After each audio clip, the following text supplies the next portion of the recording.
Où tu places ton attention, c'est une chose primordiale quand tu fais quelque chose. Où tu regardes, où est ton intention, hein. L'intention, c'est une chose très importante parce que ça va déterminer ton cheminement. C'est comme un cap. Pourquoi tu fais la chose? Quelle est ton intention derrière cette chose, tu vois? Pourquoi tu fais ce que tu veux faire? L'intention. Et parfois, quand tu n'as pas la bonne intention, tu crois que tu fais des choses pour ton avancement, alors que tu le fais juste pas pour l'intention, mais pour l'attention des autres. Et l'attention et l'intention sont deux choses différentes. L'attention, c'est chercher une reconnaissance des autres pour faire quelque chose en pensant que c'est l'intention, ce n'est pas de l'intention. L'intention, c'est propre à toi. C'est ce que tu décides de regarder, c'est là où tu poses ton regard, c'est ta ligne conductrice. Ce que tu décides de faire et pourquoi tu le fais. Et ça, faut s'en rendre compte. Parce que parfois, tu peux être perdu en te disant que je le fais pour telle raison. Mais non, quelle est ton intention derrière ce que tu veux faire? Faut savoir distinguer, différencier cette action-là. Faut la distinguer, la différencier. Il faut avoir l'intention dans les bonnes choses. Parce qu'il y a des intentions qui sont négatives et il y a des intentions qui sont positives. Quel est le positif que tu en tires de ce que tu veux faire? Tu vois? Après, je dis pas qu'on doit être dans une auto-réussite, de tout réussir qu'on fait quelque chose, de se dire que si je fais pas ça comme ça, ben c'est mauvais, etc. Mauvais et bon, ce n'est que la perception de ce que toi tu acceptes et ce que tu refuses. Ça, c'est comme la vidéo sur Eren Yeager que j'ai fait. Eren Yeager a fait des choix dans sa vie parce que, en faisant le mal, il allait obtenir le bien pour sa communauté. Donc c'est pour ça qu'il a fait ce qu'il a fait. Mais d'un point de vue extérieur, Eren Yeager est un tyran. C'est le méchant de l'histoire. Parce qu'Eren Yeager a décimé toute l'humanité pour sauver son peuple.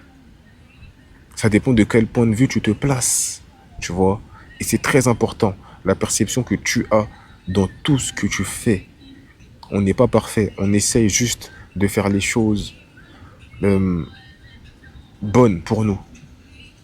Tu vois, faire quelque chose qui t'aide, qui te fait avancer, te sentir pas humain parce qu'on est humain, mais vous savez, on nous déshumanise de plein de choses. Quand on te laisse pas le choix de décider, quand on te laisse pas le choix euh, libre de penser comme tu veux, depuis que t'es petit, on te met des codes dans l'esprit. Comporte-toi comme ça, comporte-toi comme si. Tu ne peux pas faire ça, tu peux pas faire ceci, tu peux pas parler à un tel, tu peux pas parler à un tel. En fait, c'est comme si toute ta vie, on te guide. Mais on te guide selon la matrice sociétale, hein. La matrice sociétale, c'est vraiment une bulle. C'est à se demander si tu n'es pas dans un dôme où on ne te laisse pas le choix. Vis selon ce que je te dis, meurs selon ce que j'espère pour toi. Et en général, tu rentres dans le piège de faire comme on te dit de faire. C'est un truc de la société. Fais ce qu'ils veulent que tu veux. Faire ce qu'ils veulent que tu veux et tu crois que tu fais ça pour toi alors que tu fais ça pour eux, c'est eux qui le veulent. Ton bien est décidé par cette manipulation externe ou interne parce qu'ils agissent sur l'extérieur pour agir et atteindre ton intérieur. Vous imaginez aujourd'hui, nos décisions, elles sont même plus prises consciemment. On décide très rapidement. Et quand tu décides très rapidement, surtout, hein, tu vas te tromper.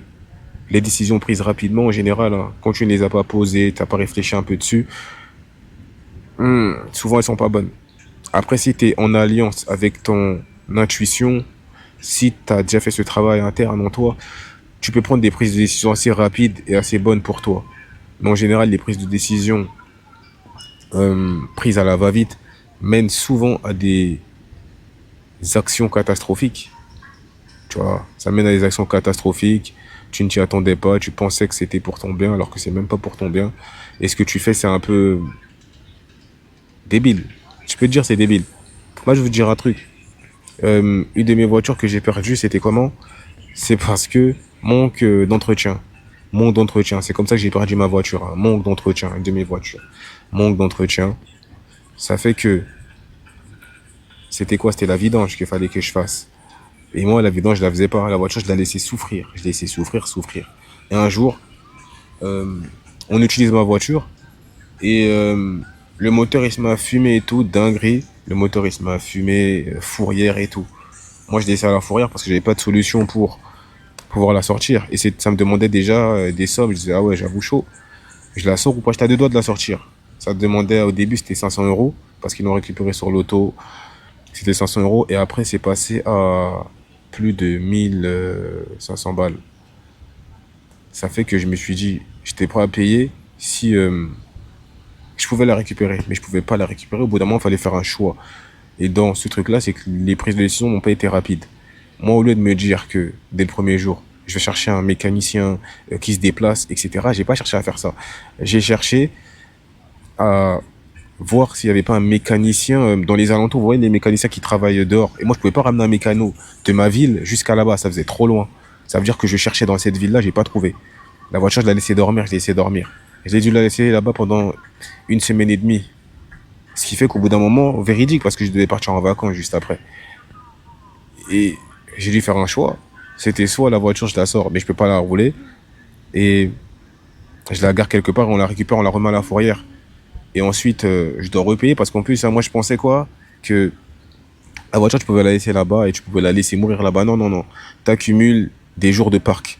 Ça veut dire, en gros, c'est comme si plus tu laisses ta voiture et plus elle va, ça va augmenter. Tu vois, les prix vont augmenter parce que ils gardent pas ta voiture gratuitement. Moi, je pensais que je pouvais l'abandonner là-bas. Et ben non, mon pote. Quand je suis revenu, ben, on m'a dit une somme. J'ai dit ah ouais. C'était un bail de 1008, 1008. Le mec, il m'a descendu, tu vois, parce que dans la vie, il faut toujours négocier, il faut toujours parler. Tu vois, je me suis arrangé avec lui, il m'a descendu le truc à 800 balles. Tu vois, 800 balles. Même pas au début, il m'a descendu à 900 euros. J'ai dit, vas-y, ok, je pense que je vais la prendre. Je pensais que j'allais la prendre, etc. Je voulais qu'il me la, comment on appelle ça, il me la remorque vers chez moi et tout. J'allais me débrouiller. Tu vois, je pouvais pas la mettre dans mon box parce que mon box, la voiture, elle allait pas rentrer. Parce que mon box, il est en bas. Tu vois, il est dans un parking souterrain. Ça veut dire que c'était mort. Donc là, je me suis dit, je fais quoi? Je la sors ou je la laisse là-bas. Et à un moment, j'ai dû décider rapidement. Moi, dans un jour, dans un jour, là, je pars en vacances le lendemain. Si je la laisse pourrir là-bas, je vais revenir, ils vont me dire c'est 2000 euros, 3000 euros, frère, pour la sortir de la caisse. Et c'est même pas pour la sortir, c'est, tu dois payer. Et après, tu te débrouilles avec la voiture. Parce qu'ils gardent pas ta voiture. La voiture, j'ai dû la sacrifier, les gars. Ça m'a fait mal. J'ai dû la sacrifier. Quand je dis sacrifier, c'est dans le sens où j'ai dû laisser la voiture en mode, c'était destruction. J'ai signé pour qu'ils détruisent ma voiture. C'était la meilleure solution. Ça veut dire, en gros, j'ai descendu le prix à, c'est à 900, il m'a descendu à 900. C'était à 1008, il m'a descendu à 900. Ensuite, c'est passé à 800 pétards, 800 euros. Et la voiture, je l'ai payé les 800 euros. Ah, ça m'a fait mal. J'ai payé les 800 euros. Et j'ai dit, vas-y, ma voiture, détruisez-la parce que je pourrais rien en faire, moi, tu vois. Détruisez-la. Voilà, j'ai laissé ma voiture, tu vois. J'ai laissé ma voiture. Et ouais, ça m'a fait mal parce qu'en fait, c'est ma faute, tu vois. Le manque d'information, ça tue, tu vois. Quand t'es pas informé sur certaines choses, ça peut te tuer. Quand tu ne sais pas pourquoi euh, tu fais certaines choses, ça peut tuer. Tu vois, tu dois connaître. Moi, par exemple, je me disais que l'entretien, c'est rien. Et moi, je jouais toujours avec la limite. Genre, je la laisse longtemps sans vidange, etc. Elle a pas tenu, frère. Et au bout d'un moment, j'ai dû m'en débarrasser. Et ça m'a fait très mal. Ça m'a fait très très mal. Mais bon, c'est comme ça. Le manque d'entretien tue. Sur ce d'équipe. Ciao.